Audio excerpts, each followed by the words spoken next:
Hello students, welcome back to Shubham lecturer channel.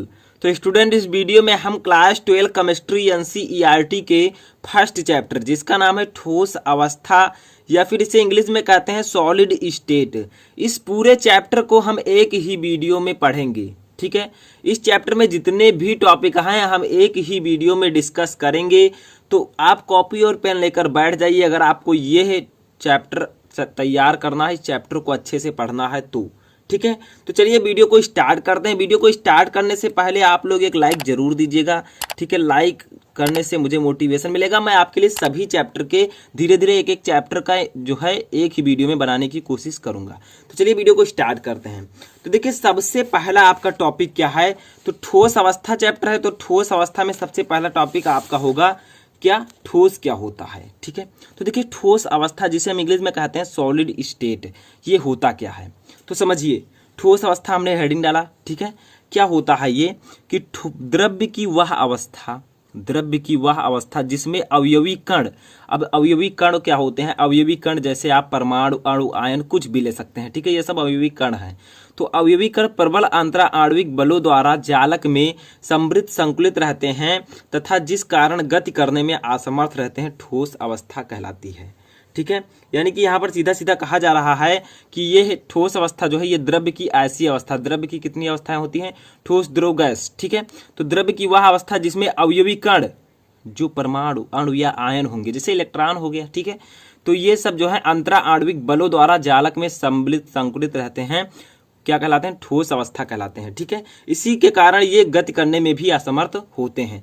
अभी मैं इसमें और भी टॉपिक आपको बताऊंगा, जैसे जालक, क्रिस्टल जालक क्या होता है। ठीक है, आगे सब कुछ आपको डिस्कस करूंगा और सब कुछ आपको आसानी से पता हो जाएगा। ठोस अवस्था कहलाती है। तो इसमें दो चीजें इंपॉर्टेंट हैं, जो इसमें अवयवी कण होते हैं वो प्रबल अंतराणविक बलों द्वारा बंधे रहते हैं। ठीक है, और ये गति करने में असमर्थ होते हैं। अब देखिए कैसे हम पहचाने कि कौन सा पदार्थ ठोस अवस्था में है। तो अगर आपको पहचानना है तो वह पदार्थ ठोस अवस्था में होगा जिसका गलनांक कमरे के सामान्य ताप से अधिक होगा। ठीक है, ऐसा पदार्थ जिसका गलनांक कमरे के सामान्य ताप से अधिक होता है वो ठोस अवस्था में होता है। अब बात कर लेते हैं ठोस के बारे में, मैंने आपको बताया ठोस अवस्था के बारे में।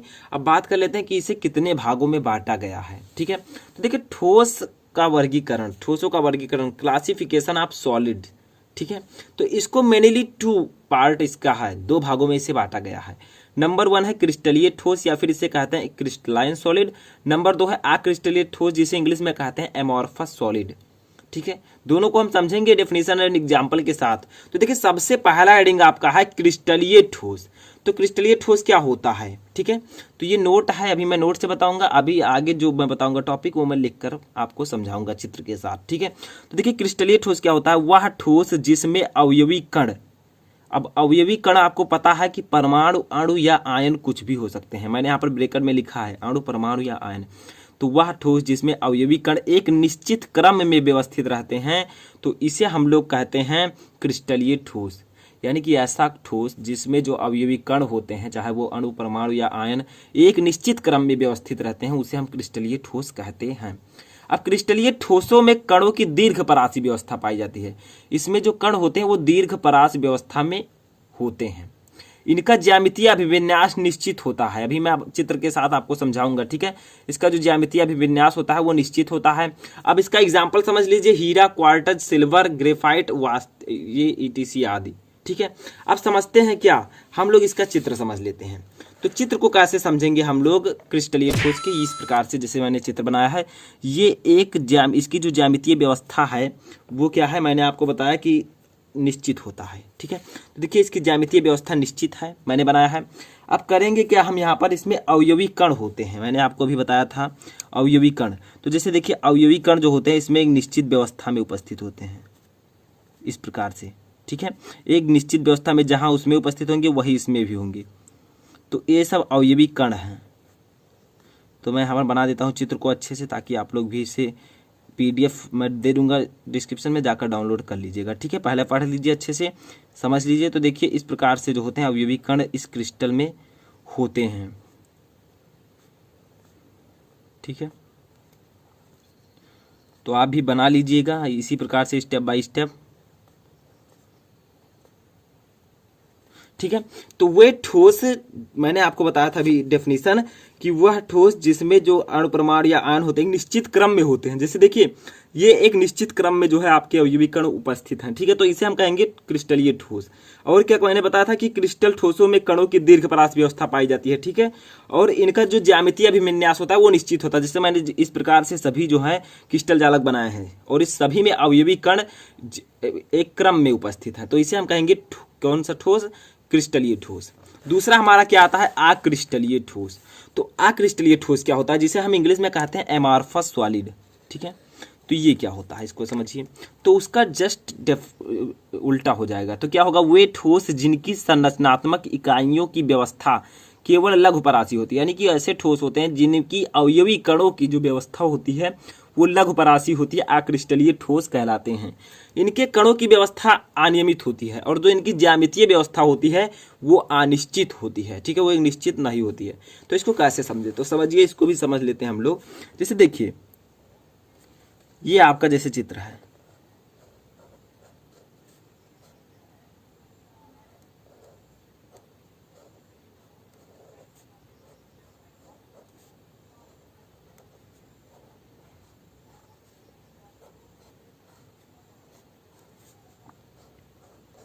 ठीक है। ये देखिए चित्र। अब इस चित्र पे आपको क्या स्पष्ट हो रहा है कि इसके जो क्रिस्टल जालक की जो ज्यामितीय अवस्था है, ज्यामिति जो है वो अनिश्चित है, किसी एक प्रकार की नहीं है। मैंने यहाँ पर एक प्रकार की थी, ठीक है। इसमें अवयवी कण जो होंगे वो अनिश्चित अनियमित क्रम में उपस्थित होंगे, ठीक है। इनका कोई क्रम नहीं होगा, कहीं भी ये उपस्थित होंगे। तो इसे हम लोग क्या कहेंगे? अक्रिस्टलीय ठोस। जैसे देखिए यहाँ पर जो अवयवी कण हैं ये क्रम में उपस्थित नहीं है और इनके ज्यामितीय जो अभिविन्यास है वो अनिश्चित है, निश्चित नहीं है, ठीक है। तो इसे हम लोग कहेंगे अक्रिस्टलीय ठोस, ठीक है। अक्रिस्टलीय ठोस में क्या होता है? इनमें जो कणों की व्यवस्था होती है वो अनियमित होती है। तो देखिए यहाँ पर आपके सामने है क्रिस्टलीय ठोस, ठीक है, क्रिस्टलीय ठोस, और यहाँ पर आपका है अक्रिस्टलीय ठोस। देखिए दोनों में आपको डिफरेंस जरूर दिख रहा होगा, ठीक है। 2-3 डिफरेंस मैं यहाँ पर बता देता हूँ कि क्रिस्टलीय ठोस की जो ज्यामितीय व्यवस्था होती है वो निश्चित होती है, अक्रिस्टलीय ठोस की ज्यामितीय व्यवस्था निश्चित नहीं होती है। क्रिस्टलीय ठोस के अवयवी कण एक निश्चित क्रम में व्यवस्थित होते हैं, ठीक है, एक क्रम में व्यवस्थित होते हैं। इसमें जो अवयवी कण होते हैं उनकी व्यवस्था अनियमित होती है, ठीक है। अब इसके बाद में क्रिस्टलीय ठोसों के कणों में दीर्घपरासी व्यवस्था पाई जाती है, अक्रिस्टलीय ठोसों के कणों में लघुपरासी व्यवस्था पाई जाती है। तो ये आपका था ठोस, क्रिस्टलीय ठोस एंड अक्रिस्टलीय ठोस, समझ में आ चुका होगा। इसके बाद में हमारा अगला टॉपिक क्या है उसको समझते हैं। तो दूसरा टॉपिक समझने से पहले हम इसका एग्जाम्पल समझ लेते हैं, ठीक है, अक्रिस्टलीय ठोस का। तो इसका एग्जाम्पल होगा कांच, रबर, ठीक है, और प्लास्टिक। ऐसे एग्जाम्पल्स इसका होगा, ठीक है, और भी एग्जाम्पल होंगे। तो इतना एग्जाम्पल आप लोग जरूर से जरूर याद रखिएगा। तो ये थे आपके अक्रिस्टलीय ठोस एंड क्रिस्टलीय ठोस। इसके बाद का जो हमारा टॉपिक है वो है क्रिस्टल जालक। तो क्रिस्टल जालक क्या होता है उसको भी समझ लेते हैं। तो देखिए अगला टॉपिक हमारा है क्रिस्टल जालक। तो क्रिस्टल जालक क्या होता है इसको समझिए। पहले डेफिनेशन समझिए कि क्रिस्टलीय ठोस में अवयवी कणों जैसे परमाणु, अणु अथवा आयन की एक निश्चित ज्यामिति में त्रिविम व्यवस्था होती है। इस त्रिविम व्यवस्था को ही हम क्रिस्टल जालक कहते हैं। यानी कि सिंपली समझिए क्या होता है क्रिस्टल जालक। क्रिस्टल जालक जो होता है इसमें अवयवी कण उपस्थित होते हैं।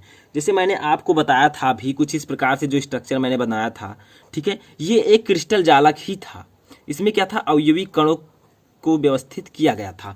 तो वही यहाँ पर कहा जा रहा है कि क्रिस्टलीय ठोसों में अवयवी कणों की एक निश्चित ज्यामिति में त्रिविम व्यवस्था होती है। इस त्रिविम व्यवस्था को हम क्रिस्टल जालक कहते हैं। यानी कि क्रिस्टल जालक में ही बहुत सारे अवयवी कण उपस्थित होते हैं, ठीक है, क्रिस्टल जालक में। तो ये समझ में आया। तो इसी प्रकार से आपको समझना है। आगे देखिए एक डेफिनेशन आप लोग और समझ सकते हैं। जैसे एक्स, वाई तथा जेड तीनों अक्षों पर अवयवी कणों को व्यवस्थित करने से बनी जो जटिल संरचना होती है उसे हम कहते हैं क्रिस्टल जालक। यानी कि एक्स, वाई, जेड तीनों अक्षों पर अवयवी कणों को व्यवस्था करने से बनी जो जटिल संरचना होती है उसे हम क्रिस्टल जालक कहते हैं। क्रिस्टल जालक में अवयवी कणों को एक बिंदु से प्रदर्शित किया जाता है जिसे हम जालक बिंदु कहते हैं। जैसे देखिए क्रिस्टल जालक है, इसमें अवयवी कणों को यहाँ पर प्रदर्शित किया गया है। चलिए हम और भी आपको अच्छे से समझा देते हैं यहाँ पर बुक की सहायता से, ठीक है। तो देखिए बुक से हम इसको समझा देते हैं थोड़ा सा आपको। जैसे ये है आपका बुक, ठीक है, यहाँ पर मैंने एक बुक लिया है, तो ये आपका बुक है। ठीक है, इसमें हुआ क्या है सिंपली समझिए, ये एक क्रिस्टल जालक है। इसमें हुआ क्या है कि अवयवी कण यहाँ पर उपस्थित हैं, कहीं यहाँ पर उपस्थित हैं, कहीं यहाँ पर उपस्थित हैं, ठीक है, यहाँ पर उपस्थित हैं। तो ये जो अवयवी कण उपस्थित हैं आपके क्रिस्टल में, ठीक है, ये जो बिंदु होता है जहाँ पर एक क्रिस्टल जालक होता है उसे हम कहते हैं जालक बिंदु। और क्रिस्टल जालक क्या होता है, क्रिस्टल जालक जो होता है इसमें अवयवी कण बहुत सारे उपस्थित रहते हैं, जैसे इसमें बहुत सारे अवयवी कण हैं। ये एक सरल घन क्रिस्टल जालक है। ठीक है, अब आगे बढ़ते हैं, अपने अगले टॉपिक की ओर चलते हैं। तो ये समझ में आया आपको? ठीक है, अब इसके बाद का जो हमारा टॉपिक है वो है एकक कोशिका, जिसे हम इंग्लिश में कहते हैं यूनिट सेल। तो स्टूडेंट ये टॉपिक है आपका एकक कोशिका, जिसे इंग्लिश में कहते हैं यूनिट सेल। ठीक है, यूनिट सेल क्या होता है? यूनिट सेल जो होता है ये क्रिस्टल जालक का एक जो है आपका एक भाग होता है छोटा सा। ठीक है, बहुत सारे एकक कोशिका मिलकर किसका निर्माण करते हैं? क्रिस्टल जालक का निर्माण करते हैं। ठीक है, समझ में आया? तो देखिए एकक कोशिका क्या होता है, एकक कोशिका क्रिस्टलीय ठोस का एक छोटा सा भाग है। जो एकक कोशिका यूनिट सेल है ये ठोस का एक छोटा सा भाग है, जिसे 3 विमाओं में बार बार दोहराने पर संपूर्ण जालक का निर्माण होता है। ठीक है, ये होगा आपका एकक कोशिका। जैसे एक चित्र मैं यहाँ पर बना देता हूँ एकक कोशिका का, कुछ इस प्रकार से जो है आपका एकक कोशिका रहता है। मैंने यहाँ पर छोटा सा चित्र बनाया है। ठीक है, इस प्रकार से कुछ एकक कोशिका आपका रहता है। समझ में आया? तो ये आपका एकक कोशिका। तो एकक कोशिका क्रिस्टलीय ठोस का एक छोटा सा भाग है, जिसे 3 विमाओं में बार बार दोहराने पर संपूर्ण जालक का निर्माण होता है। यानी कि बहुत सारे मैनी, ठीक है, मैनी मतलब बहुत सारे एकक कोशिका जो होते हैं, एकक कोशिका, ठीक है, मिलकर निर्माण करते हैं किसका? क्रिस्टल जालक का, क्रिस्टल जालक। ठीक है, क्रिस्टलाइन लैटिस का। ठीक है, जो कि मैंने अभी आपको बताया था, पढ़ाया था कि क्रिस्टल जालक क्या होता है। तो बहुत सारी एकक कोशिका मिलकर किसका निर्माण करती हैं? क्रिस्टल जालक का निर्माण करती हैं, याद रखिएगा। ठीक है, अभी मैं आपको और भी बताऊंगा। अब बात करते हैं कि कितने प्रकार के होते हैं क्रिस्टल जालक, सॉरी एकक कोशिका। तो ये 2 प्रकार के होते हैं। जो एकक कोशिका आपकी होती है ये 2 प्रकार की होती है। कौन कौन से प्रकार होते हैं उसको समझिए। जैसे फर्स्ट आपका है सरल घनीय एकक कोशिका और दूसरा आपका है केंद्रित एकक कोशिका। तो समझ में आया? क्रिस्टल जो आपका एकक कोशिका होता है 2 प्रकार का होता है। पहला आपका सरल घनीय एकक कोशिका और दूसरा आपका होता है केंद्रित एकक कोशिका, सॉरी केंद्रित एकक कोशिका। ठीक है, तो सबसे पहले हम पढ़ेंगे सरल घनीय एकक कोशिका, जिसको हम सब कहते हैं, हम लोग कहते हैं सिंपल क्यूबिक यूनिट सेल। तो देखिए क्या होता है, ऐसा जालक कोशिका जिसमें, ठीक है, अवयवी कण कोनों पर स्थित होते हैं, सरल घनीय एकक कोशिका कहलाती है। यानी कि ये एक ऐसी एकक कोशिका होती है जिसमें अवयवी कण केवल कोनों पर उपस्थित होते हैं। जैसे सिंपली मैंने आपको भी बताया था कि एकक कोशिका का चित्र जो होगा वो कुछ इस प्रकार से बनेगा। ठीक है, मैंने आपको भी बताया था, यहाँ पर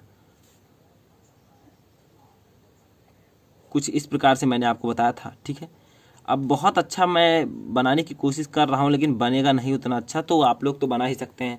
तो ये एक एकक कोशिका, क्या कहा जा रहा है कि सरल घनीय एकक कोशिका में अवयवी कण कोनों पर स्थित होते हैं।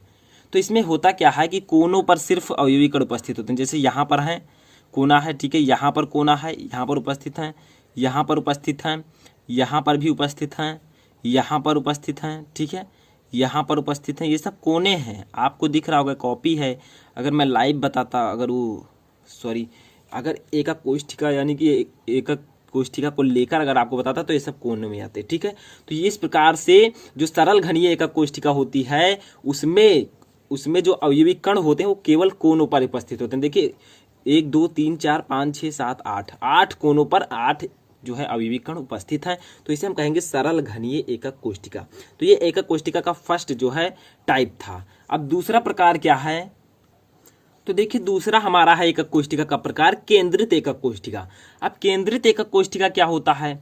तो ऐसा एकक कोशिका जिसके अवयवी कण कोनों के अतिरिक्त अन्य स्थितियों पर भी स्थित होते हैं, केंद्रित एकक कोशिका कहलाती है। यानी कि मैंने आपको बताया एकक कोशिका 2 प्रकार का होता है, एक सरल घनीय एकक कोशिका, एक केंद्रित एकक कोशिका। तो केंद्र सरल घनीय मैंने आपको बताया कि सिर्फ कोनों पर उपस्थित होते हैं अवयवी कण। ठीक है, इसमें क्या होता है, ऐसा एकक कोशिका ये होता है जिनके अवयवी कण कोनों के अतिरिक्त अन्य स्थितियों पर भी स्थित होते हैं, तो इसे हम कहते हैं केंद्रित एकक कोशिका। अब अन्य स्थितियों पर तो स्थित होंगे लेकिन इसके 3 प्रकार होते हैं। उन 3 प्रकार को आप समझिए, ठीक है, तब आपको समझ में आएगा। तो इसके 3 प्रकार होते हैं, कैसे अन्य स्थितियों पर स्थित होते हैं, चलिए इसको डिस्कस करते हैं। तो देखिए मैंने आपको बताया कि जो केंद्रित एका कोष्ठिका है वो 3 प्रकार की होती है, ठीक है। कौन कौन से प्रकार होते हैं? सबसे पहला है आपका अंतः केंद्रित एका कोष्ठिका, जिसे हम इंग्लिश में कहते हैं body centred cubic unit cell, ठीक है। तो ये क्या होता है इसको समझिए। तो पहले एक बार फिर से मैं समझा देता हूँ कि एका कोष्ठिका 2 प्रकार के होते हैं, ठीक है। कौन कौन से होते हैं? एक होता है आपका सरल घनीय एकक कोष्ठिका और दूसरा होता है केंद्रीय एकक कोष्ठिका। तो सरल घनीय एकक कोष्ठिका मैंने आपको बताया सिर्फ कोनों पर होंगे, ठीक है। और केंद्रित एकक कोष्ठिका मैंने आपको बताया कि कोनों के अतिरिक्त भी अन्य स्थितियों पर होंगी। तो केंद्रित एकक कोष्ठिका 3 प्रकार की होती है। सबसे पहला अंतः केंद्रित एकक कोष्ठिका, ठीक है, जिसे हम सिंपली कहते हैं क्या, BCC, ठीक है, body centred cubic unit cell. ये नाम भी फेमस है। तो देखिए क्या होता है, ऐसे एकक कोष्ठिका जिसमें अवयवी कण कोनों के अतिरिक्त केंद्र पर भी स्थित रहते हैं। तो कैसे स्थित रहते हैं चलिए समझते हैं। जैसे मैं यहाँ पर एक एकक कोष्ठिका बना देता हूँ, ये मैंने बनाया, ठीक है, ये मैंने एकक कोष्ठिका बनाया यहाँ पर इस प्रकार से, ठीक है, बनाना सीख लीजिए आप लोग। इस प्रकार से मैंने किया, इस प्रकार से, ठीक है, ये हो गया, समझ में आया। अब इसमें क्या कहा जाता है, कंडीशन की कोनों के अतिरिक्त, पहले कोनों पर हम बना देते हैं 1 2 3 4 5 6 7 एंड 8, ठीक है, 8 हो गए। अब क्या कहा जा रहा है, ये तो आपका बन गया है क्या, ये आपका बन गया है सरल घनीय एकक कोष्ठिका, ठीक है। बट अंतः केंद्रित एकक कोष्ठिका में क्या होगा, एक जो अवयवी कण है वो कोण यानी कि केंद्र पर भी स्थित होगा। तो देखिए केंद्र ये है, तो इस पर भी एक अवयवी कण उपस्थित है, अतः हम इसे कहेंगे क्या, BCC यानी कि body centred cubic unit cell. Centre का मतलब केंद्र होता है, ठीक है। तो ये ऐसे एकक कोष्ठिका होते हैं जिनमें अवयवी कण कोनों के अतिरिक्त, कोने में तो उपस्थित होंगे लेकिन उसके अतिरिक्त आपका ये केंद्र में भी एक एकक कोष्ठिका, एक अवयवी कण होगा। तो इसे हम कहेंगे क्या, body centred cubic unit cell यानी कि अंतः केंद्रित एकक कोष्ठिका, ठीक है। समझ में आया? ऐसे आप लोग समझ लीजिए अच्छे से। अब देखिए इसका दूसरा प्रकार क्या है, तो दूसरा प्रकार भी यहाँ पर समझ लेते हैं हम लोग। तो दूसरा प्रकार आपका है फलक केंद्रित एकक कोष्ठिका, जिसे हम सिंपली कहते हैं FCC, face centred cubic unit cell. ये क्या होता है, ठीक है। तो ऐसे एकक कोष्ठिका जिनमें अवयवी कण कोनों के अतिरिक्त एकक कोष्ठिका के प्रत्येक फलक के केंद्र पर स्थित हों, उसे हम कहेंगे फलक केंद्रित एकक कोष्ठिका। देखिए नाम से भी स्पष्ट हो रहा है, फलक केंद्र, फलक केंद्र, ठीक है। तो इसमें होगा क्या कि कोनों के अतिरिक्त सभी फलकों पर स्थित होंगे और उसके केंद्र पर भी स्थित होंगे। कैसे होंगे चलिए इसको भी समझ लेते हैं। तो देखिए यहाँ पर मैं एक स्ट्रक्चर बना रहा हूँ इसका, तो ये है आपका स्ट्रक्चर, ठीक है।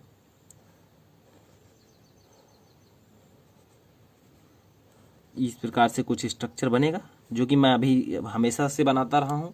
तो देखिए कैसे होगा इसमें यहाँ पर एक हो जाएगा, पहले तो कोनों पर हम बना लेते हैं 1 2 3, ठीक है, 4 5 6 7 8, ठीक है, सरल घनीय एकक कोष्ठिका बन गया। अब कहा जा रहा है कि इसमें अवयवी कण कोनों के अतिरिक्त एकक कोष्ठिका के प्रत्येक फलक के केंद्र पर स्थित होंगे, प्रत्येक फलक के केंद्र पर।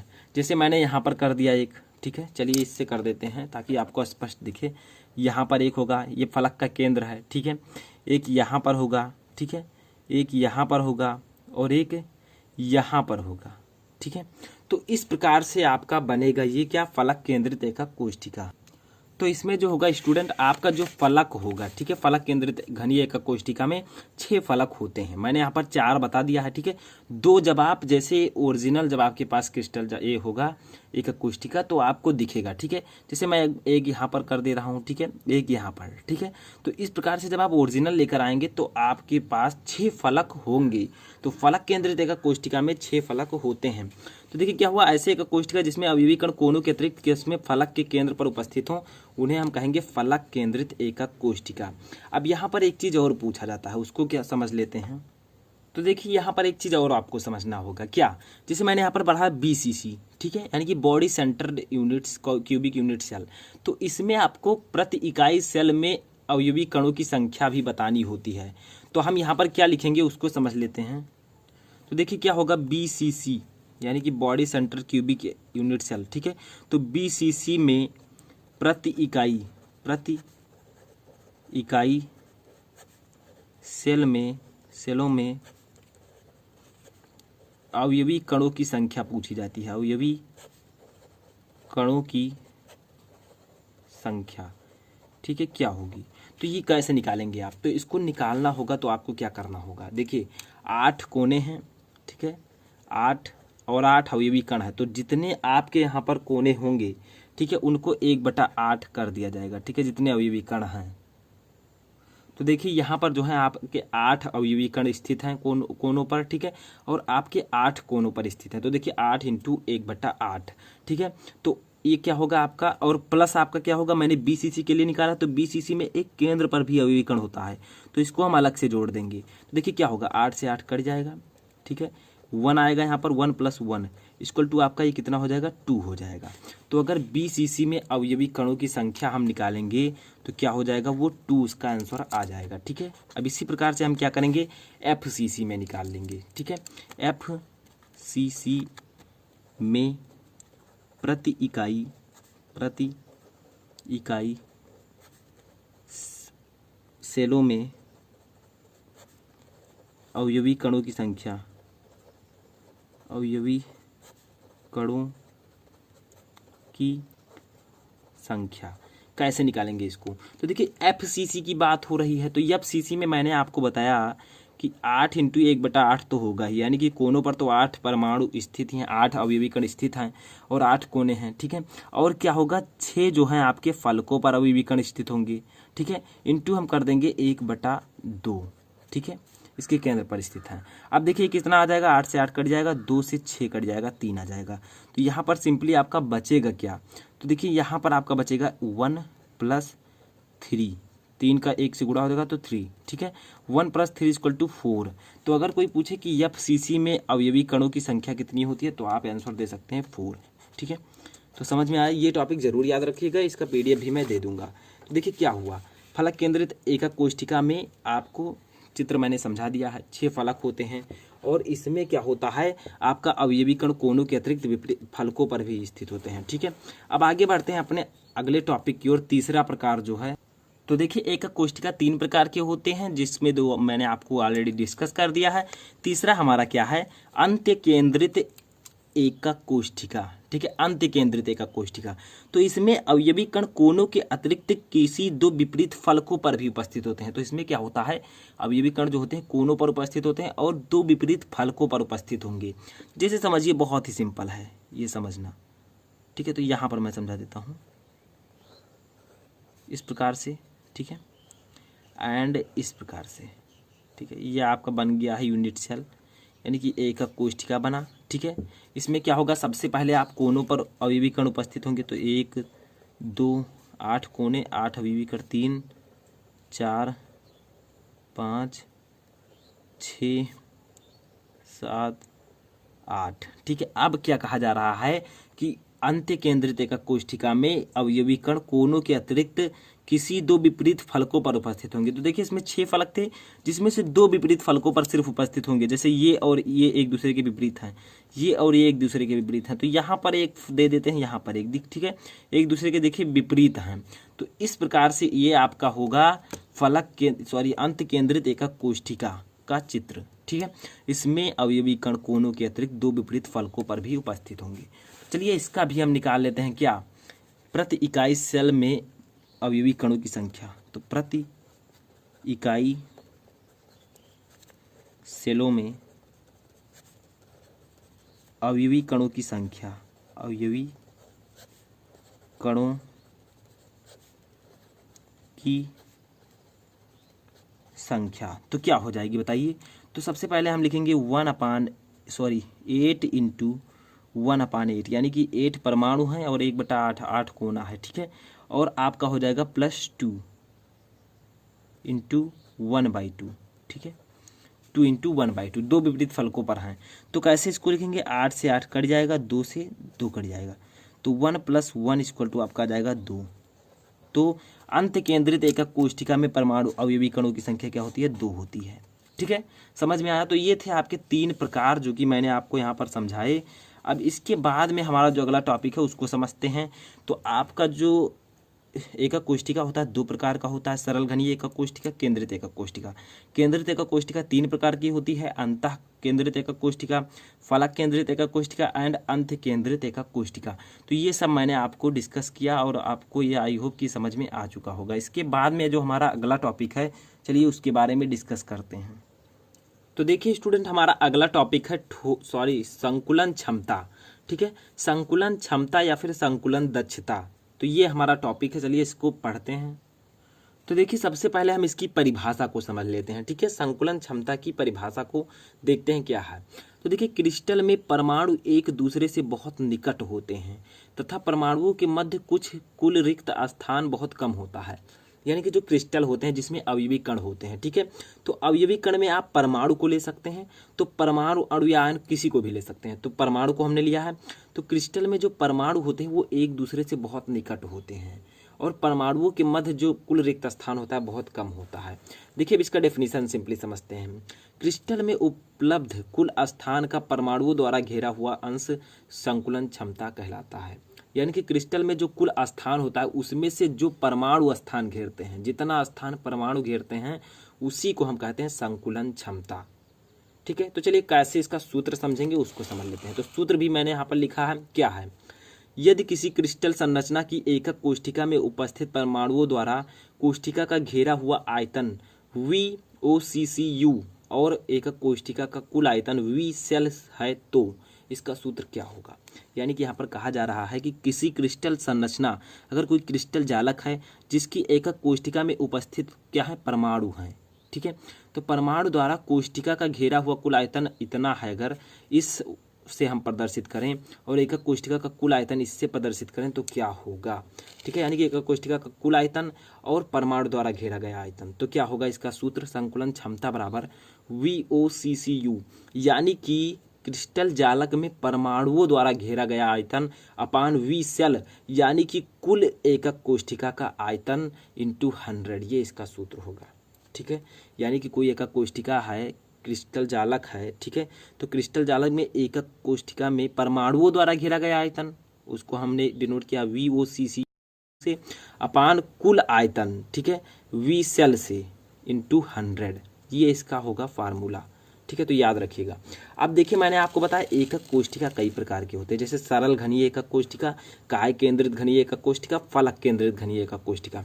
तो सरल घनीय एकक कोष्ठिका की जब हम परमाणुओं द्वारा घिरा हुआ कुल स्थान इसका होता है 52% सरल घनीय एकक कोष्ठिका में, तो इसकी संकुलन क्षमता 52% होगी। इसको याद रखिएगा, बहुत ही इंपॉर्टेंट है।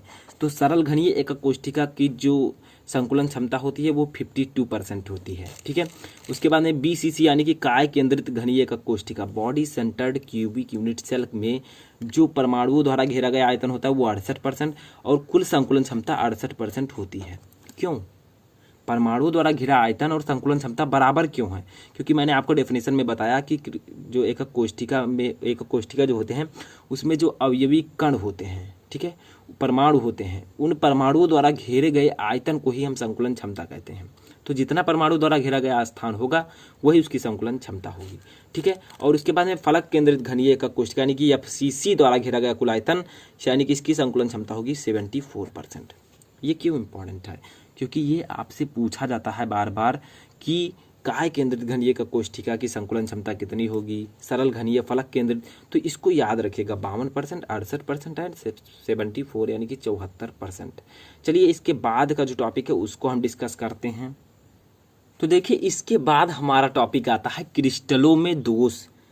क्रिस्टल में जो डिफेक्ट्स होते हैं वो क्या होते हैं, तो ये बहुत ही इंपॉर्टेंट है, आपके एग्जाम्स में बहुत ज़्यादा पूछा जाता है। तो क्रिस्टलों में दोष का हम डेफिनेशन कैसे समझेंगे, सब कुछ हम इस वीडियो में समझेंगे। तो देखिए क्रिस्टलों में दोष उनके अव्यवस्था के कारण या अशुद्धि के कारण क्रिस्टलों में दोष होता है। यानी कि क्रिस्टल में दोष क्यों होता है, उनके जो संरचना होती है वो अवयवी कण होते हैं उनके इधर उधर होने से, यानी कि उनकी अव्यवस्था के कारण या फिर अशुद्धि के कारण क्रिस्टल में दोष होता है। दोष क्या होता है, दोष कितने प्रकार का होता है इसको समझिए। दोष मेनली 2 प्रकार के होते हैं, बिंदु दोष और रेखीय दोष, बिंदु दोष एंड रेखीय दोष।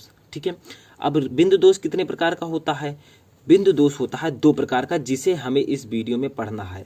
बिंदु दोष दो प्रकार का, रस समीकरण मितीय दोष और आरस समीकरण मितीय दोष। हम इस वीडियो को में इस दोनों को डिस्कस करेंगे, ठीक है। तो रस समीकरण मितीय दोष और आरस समीकरण मितीय दोष ये बिंदु दोष के प्रकार हैं। इस चार्ट को जरूर आप लिख लीजिएगा, बहुत ही इंपॉर्टेंट है। अब रस समीकरण मितीय दोष में क्या होता है, चार दोष होते हैं, फ्रैंकल दोष, रिक्तिका दोष, साटकी दोष, अंतराकाशी दोष। सभी इंपॉर्टेंट दोष इसी में होते हैं, ठीक है। आरस समीकरणीय दोष में क्या होता है, धातु आधिक्य दोष, धातु न्यूनता दोष। चलिए हम एक एक को डिस्कस करते हैं। चार्ट को जरूर आप याद रखिएगा, बहुत ही इंपॉर्टेंट है। सबसे पहले हम बात करेंगे बिंदु दोष क्या होता है। बिंदु दोष अवयवी कणों की व्यवस्था में विचलन होने से उत्पन्न होता है। यानी कि अवयवी कण की व्यवस्था में अगर विचलन है तो वहां पर उत्पन्न दोष बिंदु दोष कहलाता है। रेखीय दोष क्या होता है, जालक में, क्रिस्टल जालक जो होता है उसके पूर्ण पंक्ति में उत्पन्न दोष को रेखीय दोष कहते हैं। अब हम डिस्कस करेंगे बिंदु दोष रेखीय दोष का डेफिनेशन समझ गए, यहाँ पर बिंदु दोष रेखीय दोष का। अब हम पहले बात करेंगे रस समीकरण मितीय दोष के बारे में।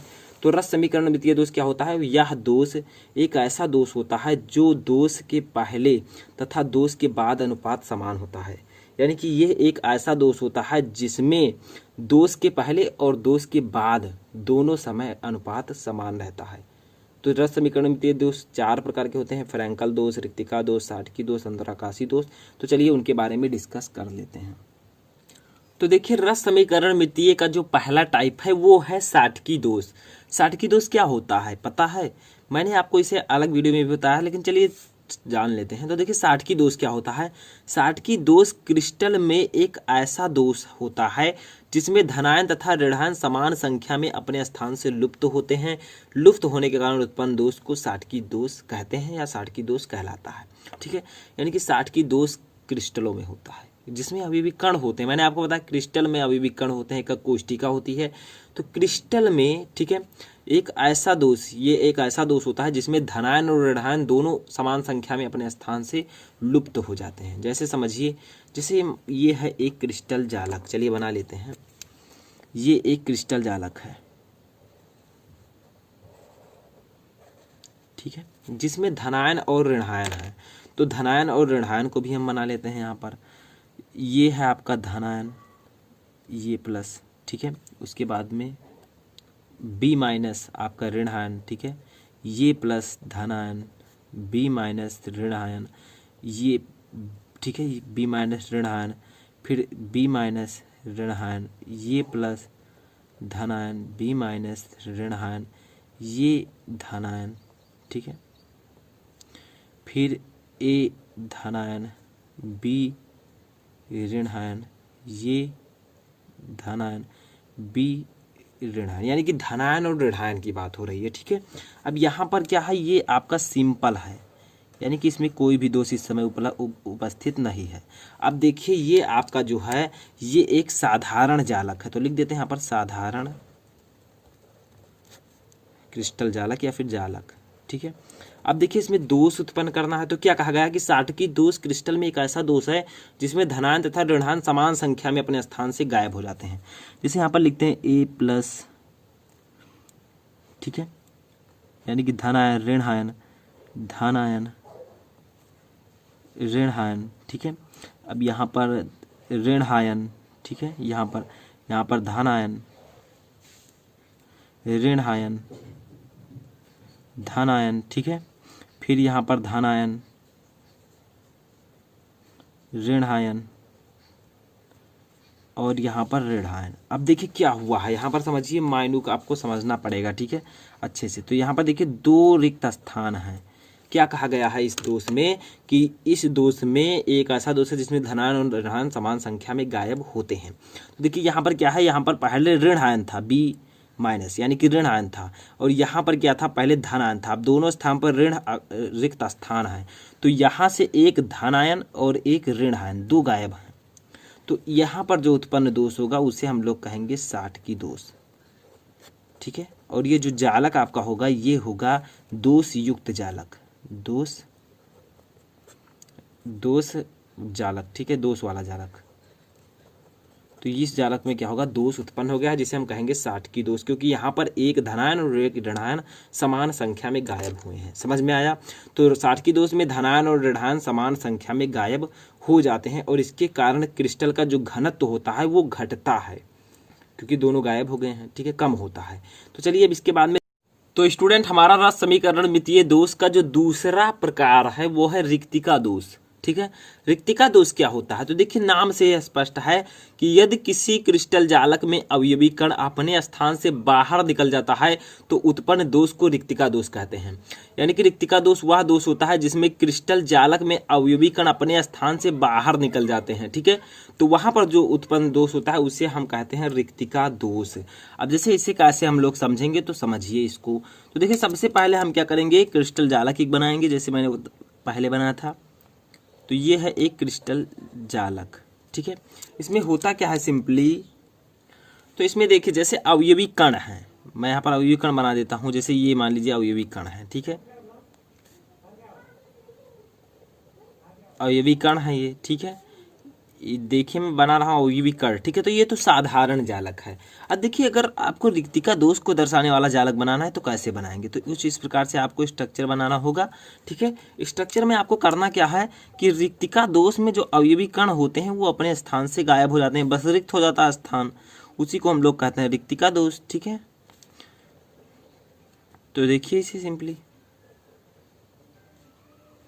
ठीक है। तो यह आपका एक रिक्तिका दोष की तरह है। जैसे देखिए क्या हुआ, ये एक क्रिस्टल जालक है, क्रिस्टल जालक में अवयवी कण उपस्थित हैं, ठीक है। अवयवी कण उपस्थित हैं, अवयवी कण जब उपस्थित थे तो वो एक साधारण जालक था, ये एक सिंपल जालक था, ठीक है, सिंपल। और ये आपका है डिफेक्टिव जालक, डिफेक्ट इसमें है, दोष है, ठीक है। तो देखिए इसमें अवयवी कण उपस्थित थे, यहाँ पर क्या हुआ, दो अवयवी कण गायब हैं बीच में से, यहाँ से और यहाँ से, और यहाँ पर रिक्त स्थान हो गया है, तो यहीं पर उपस्थित होगा रिक्तिका दोष। रिक्तिका दोष में ये होता है कि क्रिस्टल जालक से अवयवी कण अपने स्थान से कहाँ चले जाते हैं, मतलब वो बाहर निकल जाते हैं, ठीक है। समझ में आया? तो वही सिंपल है। इसके बाद में हमारा तीसरा जो दोष है, तो देखिए फ्रैंकल दोष क्या होता है। तीसरा हमारा दोष है फ्रैंकल दोष। तो फ्रैंकल दोष एक ऐसा दोष होता है, इसको समझिए क्या होता है। तो फ्रैंकल दोष, यदि किसी जालक का आयन अपना स्थान छोड़कर अंतराकाशीय स्थान पर चला जाता है तो इस दोष को हम कहते हैं फ्रैंकल दोष। यानी कि अगर कोई जालक है उसका जो आयन है वो अपना स्थान छोड़कर अंतराकाशीय स्थान पर चला जाए, कैसे समझिए। ये हम क्रिस्टल जालक फिर से बना रहे हैं, ठीक है। दो क्रिस्टल जालक हमने बनाए, एक मैं सिंपल बनाऊंगा, एक डिफेक्टिव बनाऊंगा, तब समझाने में आसानी होगी। तो देखिए क्या होता है, यहाँ पर एक क्रिस्टल जालक है, जैसे मान लीजिए ए प्लस है, धन आयन है, ठीक है, बी माइनस ऋण आयन, ए प्लस धन आयन, ठीक है, बी माइनस ए प्लस, ठीक है, बी माइनस ए प्लस, बी माइनस ए प्लस। ये आपका है एक धनायन, यानी कि एक क्रिस्टल जालक में कई अवयवी कण उपस्थित हैं। तो यहाँ पर बताया क्या जा रहा है, देखिए यदि क्रिस्टल जालक का आयन अपना स्थान छोड़कर अंतराकाशीय स्थान पर चला जाता है, जैसे देखिए जहाँ, जैसे ये आपका ए प्लस है, ठीक है, ये आपका बी माइनस है, ये आपका ए प्लस यहाँ पर रहेगा, ठीक है, यहाँ पर फिर बी माइनस ए प्लस, ठीक है, बी माइनस फिर ए प्लस, बी माइनस और ए प्लस, ठीक है। अब क्या कहा जा रहा है समझिए, यहाँ पर एक जो आयन है वो गायब है, यहाँ पर देखिए एक नहीं है, पर गायब हुआ तो गया कहाँ वो। जैसे देखिए धनायन ऋणायन, यहाँ पर धनायन होना चाहिए, यहाँ पर देखिए धनायन है सिंपल वाले में, ये आपका डिफेक्टिव है। तो ये जो यहाँ से जो निकलेगा ए प्लस, वो जाकर यहाँ पर अगर चला जाए बीच वाले स्थान पर, इसी को हम कहते हैं अंतरा आकाशीय स्थान, ठीक है। तो जब किसी क्रिस्टल जालक में से कोई अवयवी कण अंतरा आकाशीय स्थान में चला जाता है तो इसे हम लोग क्या कहते हैं, इसे हम लोग कहते हैं फ्रैंकल दोष। देखिए ये प्लस जो है इन दो चार कणों के बीच में आ गया है, जो बीच में है, तो इसे हम कहेंगे फ्रैंकल दोष, ठीक है। तो यदि किसी क्रिस्टल जालक का आयन अपना स्थान छोड़कर अंतराकाशीय स्थान पर चला जाता है तो इस दोष को फ्रैंकल दोष कहते हैं। और फ्रैंकल दोष में घनत्व अपरिवर्तित रहता है, यानी कि घनत्व में कोई प्रभाव नहीं पड़ता, क्योंकि यहाँ इसी क्रिस्टल जालक का घनत्व जो है अपरिवर्तित रहेगा, क्योंकि क्रिस्टल जालक में से जो धनायन निकला था वो इसी क्रिस्टल जालक में है, चाहे वो अंतराकाशीय स्थान पर ही है, ठीक है। तो उसमें जो है मास में यानी कि द्रव्यमान में कोई परिवर्तन नहीं होगा, तो यहाँ पर होगा फ्रैंकल दोष। अब हमारा लास्ट एक दोष बचता है, उसको पढ़ लेते हैं क्या है। तो जो चौथा हमारा है वो है अंतराकाशी दोष। अब अंतराकाशी दोष क्या होता है इसको समझिए। तो देखिए क्रिस्टल जालक में जब कोई अवयवी कण अंतराकाशी स्थान में चला आता है, ठीक है, यानी कि यहाँ पर लिखा से चला जाता है, लेकिन यहाँ पर आप लोग सही कर लीजिएगा, अंतराकाशी स्थान में आ जाता है, तो इस दोष को अंतराकाशी दोष कहते हैं। अब इसको कैसे समझेंगे हम लोग, देखिए दो प्रकार के हम जालक बनाएंगे हमेशा की तरह। तो एक ये जालक है, एक ये जालक है। जालक में क्या है, सिंपल है, अवयवी कण होंगे। तो देखिए अवयवी कण है, ठीक है, इस प्रकार से अवयवी कण इसमें उपस्थित है। अब देखिए होता क्या है, तो सिंपल है, इसको हम कहेंगे सिंपल, सिंपल साधारण। ये है आपका अंतराकाशी दोष वाला जालक। कैसे बनाएंगे इसको, तो मैंने आपको बताया कि ये अवयवी कण तो ऐसे आपके रहेंगे, देखिए मैं बना दे रहा हूँ इस प्रकार से, ठीक है क्या कहा गया है सुनिए। क्रिस्टल जालक में जब कोई अवयवी कण अंतराकाशी स्थान में आ जाता है, यहाँ पर लिख दीजिएगा में आ जाता है, ठीक है, तो में आ जाता है, तो वहाँ पर क्या होता है, आपका उत्पन्न होता है साटकी दोष, सॉरी अंतराकाशी दोष। तो देखिए कोई यहाँ पर अवयवी कण है, ये भागते भागते यहाँ पर आ गया भैया, ये आपका अंतराकाशी दोष है। मैंने आपको बताया है कि जब ये चार आपके अवयवी कण है, इनके बीच में एक अवयवी कण आ जाए तो ये अंतराकाशीय स्थान, ये स्थान अंतराकाशीय स्थान कहलाता है। तो देखिए कोई अवयवी कण अंतराकाशीय स्थान में आ गया, तो जब कोई कण क्रिस्टल जालक में अंतराकाशीय स्थान में आ जाता है तो उसे हम लोग कहेंगे इसमें अंतराकाशी दोष है। तो ये हो गया आपका डिफेक्टिव, यानी कि दोष युक्त है। ये कोई अवयवी कण जब बाहर से अंतराकाशीय स्थान में आ जाए तो वो दोष अंतराकाशी दोष कहलाएगा। तो ये थे आपके रस समीकरण मितीय के 4 दोष, जिसमें मैंने आपको बताया साटकी दोष, फ्रैंकल दोष, ठीक है, रिक्तिका दोष और अंतराकाशी दोष। तो चलिए अब अपना अगला देखते हैं, जो है हमारा वो क्या है, ठीक है। तो इसके बाद में हमारा जो अगला प्रकार आता है वो है आरस समीकरण मितीय दोष।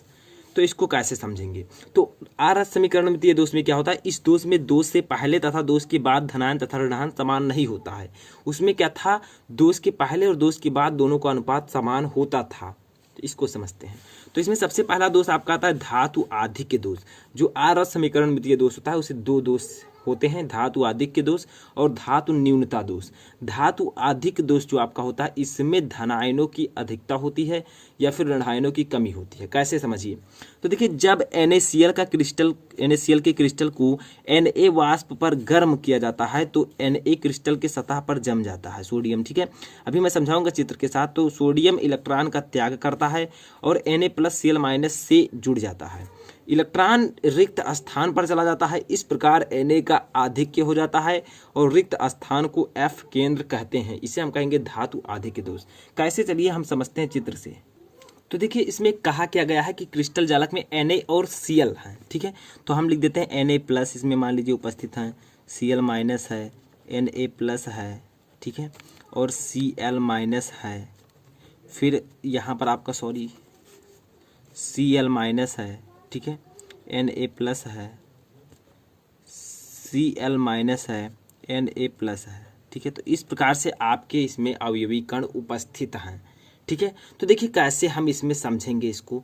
तो यहाँ पर बताया क्या गया है, मैंने आपको बताया कि जब NaCl को Na वाष्प पर गर्म किया जाता है, मान लीजिए इसमें Na और Cl है क्रिस्टल जालक में, और यहाँ से आपने क्या किया, Na का वाष्प, ठीक है, Na का वाष्प आपने प्रवाहित किया, ठीक है।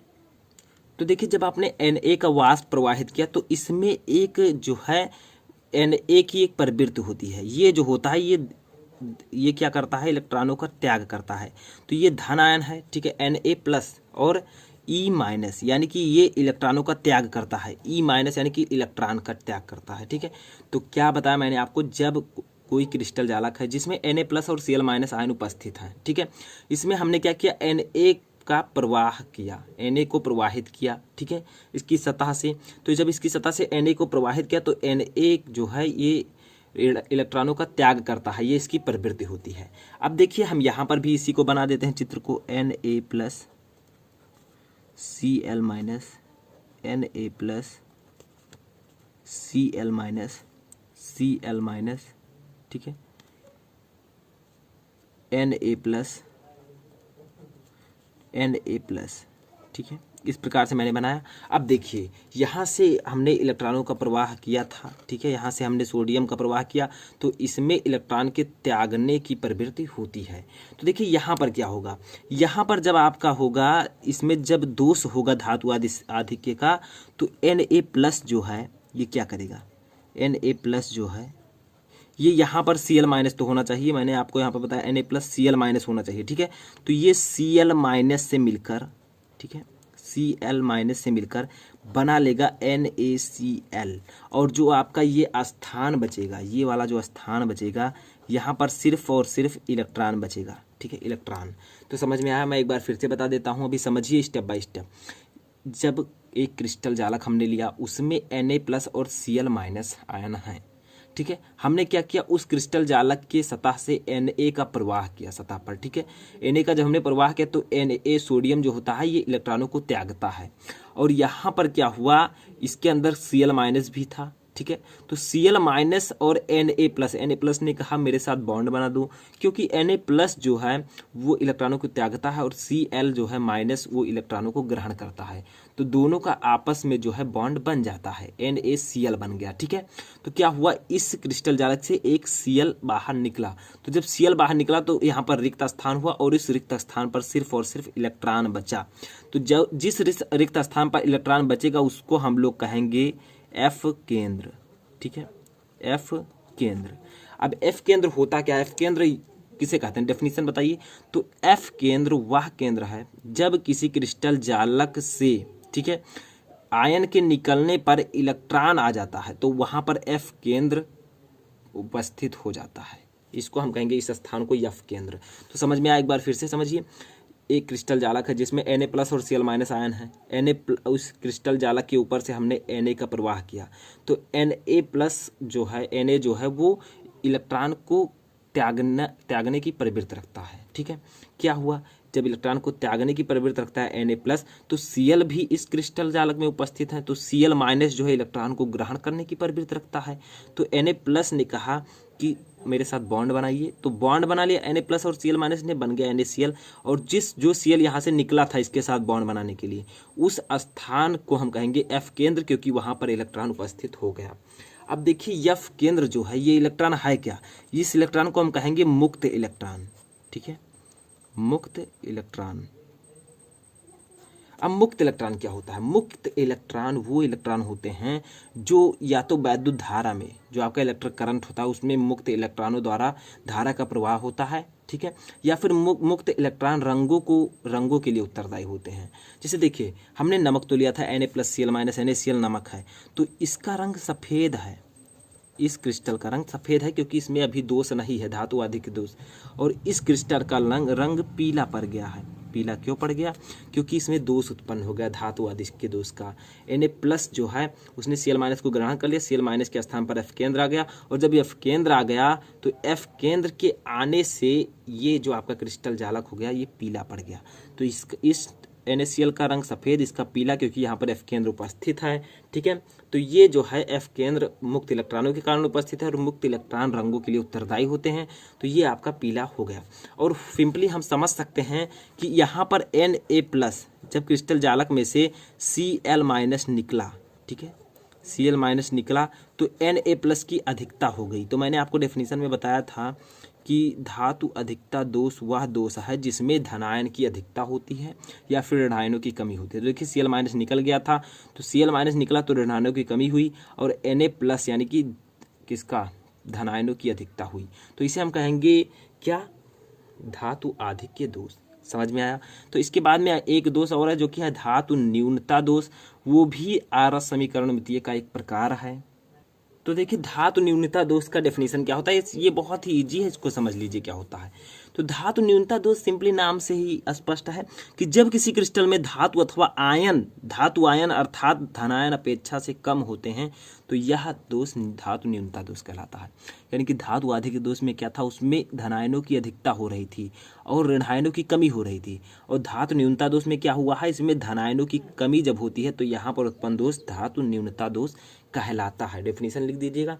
अब चलिए अपना लास्ट टॉपिक देखते हैं जो कि काफ़ी इंपॉर्टेंट टॉपिक है, उसको समझ लेते हैं वो क्या है। तो देखिए अब हमारा लास्ट टॉपिक है ठोसों में चुंबकीय गुण। ठीक है, ठोसों में जो मैग्नेटिक प्रॉपर्टीज होती हैं उनको कैसे समझें। तो देखिए सभी पदार्थों के साथ कुछ चुंबकीय गुण संबंधित होता है।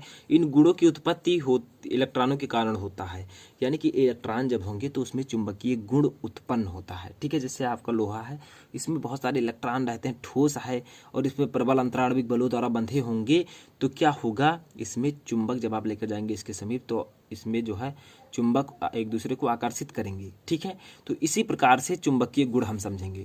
तो देखिए पदार्थ के इनके चुंबकीय गुणों के आधार पर 5 भागों में बांटा गया है। कौन कौन से? पहला है अणुचुंबकीय, दूसरा है प्रतिचुंबकीय, तीसरा है लौह चुंबकीय, चौथा है प्रतिलौह चुंबकीय और पांचवा है फेरी चुंबकीय। सभी को आप लोग अच्छे से समझ लीजिएगा। अभी मैं डेफिनेशन एंड एग्जाम्पल बताऊंगा। तो अणुचुंबकीय, प्रतिचुंबकीय, लौह चुंबकीय, प्रतिलौह चुंबकीय और फेरी चुंबकीय, ये फिजिक्स में भी आपको देखने को मिलेगा। तो देखिए समझते हैं एक एक को अब हम। तो सबसे पहले आपका आता है लौह अणुचुंबकीय। अणुचुंबकीय पदार्थ क्या होता है? तो वे पदार्थ जिसे चुंबकीय क्षेत्र में ले जाने पर दुर्बल रूप से आकर्षित करता है अणुचुंबकीय पदार्थ कहलाता है। यानी कि अणुचुंबकीय पदार्थ वे पदार्थ होते हैं जिनको अगर हम चुंबकीय क्षेत्र में ले जाएं, ठीक है, तो ये दुर्बल रूप से आकर्षित होगा, इसे हम कहेंगे अणुचुंबकीय पदार्थ। ठीक है, इसका एग्जाम्पल क्या होगा? O plus plus Cu plus plus, ठीक है, O2 प्लस या फिर Cu2 प्लस। अणुचुंबकीय पदार्थ ऐसे पदार्थ होते हैं जिनको चुंबकीय क्षेत्र में ले जाने पर वो दुर्बल रूप से आकर्षित होते हैं, इन्हें हम अणुचुंबकीय पदार्थ कहते हैं। इनका example O double plus Cu double plus. ठीक है, आगे बढ़ते हैं। दूसरा प्रकार है प्रतिचुंबकीय पदार्थ। तो वे पदार्थ जिसे चुंबकीय क्षेत्र में ले जाने पर दुर्बल रूप से प्रतिकर्षित होते हैं।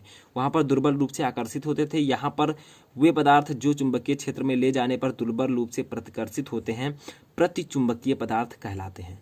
प्रतिचुंबकीय पदार्थ का एग्जाम्पल क्या होगा? H2O NaCl। H2O है जल, NaCl है सोडियम क्लोराइड यानी कि नमक। तो प्रतिचुंबकीय जो होंगे वो वैद्युत चुंबकीय क्षेत्र में जब आप उसे ले जाएंगे तो वह दुर्बल रूप से प्रतिकर्षित होंगे। ठीक है, ये पदार्थ कहलाएंगे प्रतिचुंबकीय पदार्थ। इसके बाद में हमारा तीसरा है लौह चुंबकीय पदार्थ। तो लौह चुंबकीय पदार्थ सिंपल है, वे पदार्थ जिसे चुंबकीय क्षेत्र में ले जाने पर प्रबल रूप से आकर्षित होते हैं लौह चुंबकीय पदार्थ कहलाते हैं। यानी कि लौह चुंबकीय पदार्थ वो पदार्थ होता है जिनको अगर हम चुंबकीय क्षेत्र में ले जाएं तो वे प्रबल रूप से आकर्षित होंगे, इसे हम कहेंगे लौह चुंबकीय पदार्थ। क्यों होंगे? क्योंकि इसका एग्जाम्पल है लोहा, कोबाल्ट, निकिल। लोहा जो है आपका, इसमें बहुत सारे इलेक्ट्रॉन होते हैं जो कि प्रबल अंतराण्विक बलों द्वारा बंधे होते हैं और ये जो होते हैं एक दूसरे को अगर चुंबकीय क्षेत्र में ले जाएंगे तो वो एक दूसरे को आकर्षित करेंगे। तो ये आपका तीसरा है। चलिए चौथा देखते हैं। तो देखिए चौथा हमारा है प्रतिलौह चुंबकीय पदार्थ। तो ये क्या होता है? वे पदार्थ जो चुंबकीय क्षेत्र में ले जाने पर विपरीत दिशा में प्रबल रूप से आकर्षित होते हैं प्रतिलौह चुंबकीय पदार्थ कहलाते हैं। यानी कि ये वे पदार्थ होते हैं जिनको अगर हम चुंबकीय क्षेत्र में ले जाएं तो ये विपरीत दिशा में प्रबल रूप से आकर्षित होंगे, विपरीत दिशा में, ठीक है, आकर्षित होंगे प्रबल रूप से। तो इसे हम कहेंगे प्रतिलौह चुंबकीय पदार्थ, जैसे मैग्नीज ऑक्साइड। ठीक है, मैग्नीज ऑक्साइड। इसके बाद में हमारा है पांचवा और लास्ट क्या है उसको समझ लेते हैं। ये है फेरी चुंबकीय। फेरी चुंबकीय क्या होता है? वे पदार्थ जिसे चुंबकीय क्षेत्र में ले जाने पर लौह चुंबकीय की तुलना में चुंबकीय क्षेत्र द्वारा दुर्बल रूप से आकर्षित होते हैं। यानी कि ये जो हैं ये लौह चुंबकीय से थोड़ा कम आकर्षित होंगे। जैसे क्या है डेफिनेशन? वे पदार्थ जिसे चुंबकीय क्षेत्र में ले जाने पर लौह चुंबकीय की तुलना में चुंबकीय क्षेत्र द्वारा दुर्बल रूप से आकर्षित होंगे, इसे हम कहेंगे फेरी चुंबकीय पदार्थ। इसका एग्जाम्पल होगा Fe3O4 जिसे हम कहते हैं मैग्नेटाइट। समझ में आया?